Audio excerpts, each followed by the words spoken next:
Daniel Hayes had built his life on control. Every deal calculated, every risk measured, every minute accounted for.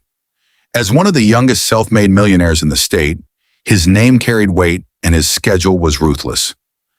That's why when he arrived at his ranch 3 hours earlier than planned, the silence felt wrong. The gravel crunched under his polished shoes as he stepped out of his sleek black car, eyes scanning the familiar land that usually brought him peace. But today, something felt off. The front gate was slightly open, swaying gently in the breeze. Daniel frowned. His security team never made mistakes. His heartbeat quickened as he walked briskly toward the house, a strange unease settling in his chest. As he approached the side yard near the barn, he suddenly heard laughter, soft, innocent, unmistakably his daughter's. He froze. His 4 little girls were supposed to be inside under strict supervision.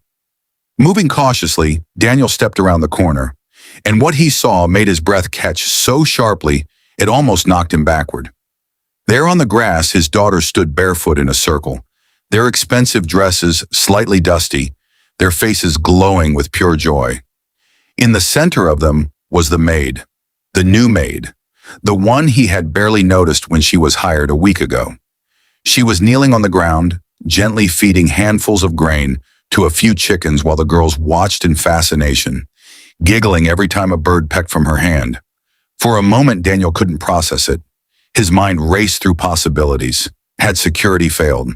Had this woman taken his daughters outside without permission? Why were his daughters, who were raised in luxury, surrounded by rules, routines, and polished perfection, so happy? A strange dizziness hit him, and he instinctively grabbed onto the wooden fence to steady himself. This wasn't anger. It was something deeper, something he couldn't name. The maid looked up, noticing him for the first time. Her expression shifted from calm to startled, and she immediately stood up, brushing off her apron. "Sir, I'm so sorry. I didn't mean to," she began, her voice trembling slightly. But Daniel didn't respond. He couldn't. His eyes were locked on his daughters. They ran toward him instantly, their tiny feet kicking up dust, their laughter filling the air. "Daddy, Daddy, look!" "The chickens eat from your hand," one of them exclaimed, grabbing his arm excitedly. Another clung to his leg, smiling wider than he had ever seen. Daniel blinked, stunned. When was the last time they had looked at him like that? Not with polite obedience, not with quiet discipline, but with pure, unfiltered joy. He slowly crouched down, still trying to make sense of everything.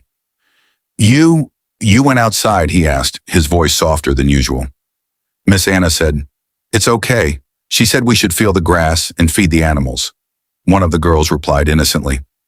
Daniel's gaze shifted back to the maid, Anna. She stood there, nervous but composed, clearly expecting to be scolded or fired on the spot. Instead, Daniel did something no one, not even himself, expected.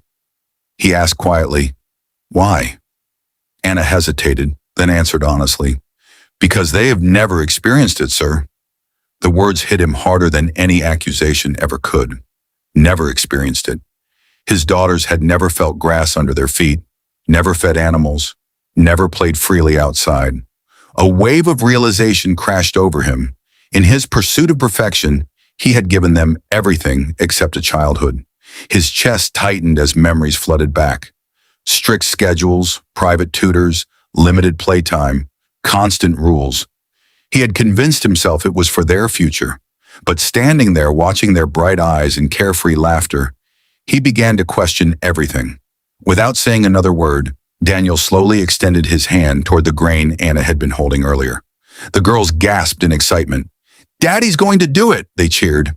Anna carefully handed him a small handful, her eyes widening slightly in surprise. Daniel knelt awkwardly, his expensive suit pressing into the dirt, and held out his hand. A chicken approached cautiously, then pecked.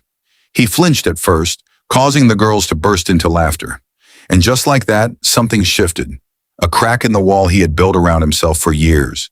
He found himself smiling. Not the practiced smile he used in business meetings, but a real one. Warm, unfiltered, alive. Time seemed to slow down as he stayed there feeding chickens with his daughters, listening to their laughter, feeling the warmth of the sun on his face. For the first time in years, Daniel Hayes wasn't a millionaire. He was just a father. Later that evening, after the girls had been cleaned up and put to bed, Daniel stood alone on the porch, deep in thought. Anna approached cautiously, clearly unsure if she still had a job. "Sir, I understand if you think I overstepped," she began. "No," Daniel interrupted gently. "You didn't."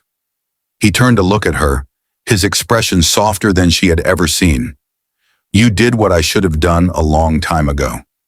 Anna said nothing, sensing this wasn't just about rules being broken. It was about something much bigger. Daniel took a deep breath. From tomorrow, things will be different, and he meant it, because sometimes it takes a moment so unexpected, so simple that it shakes you to your core and forces you to see what truly matters. If this story touched your heart even a little, don't forget to subscribe to the channel, because the next story might just change the way you see the world too.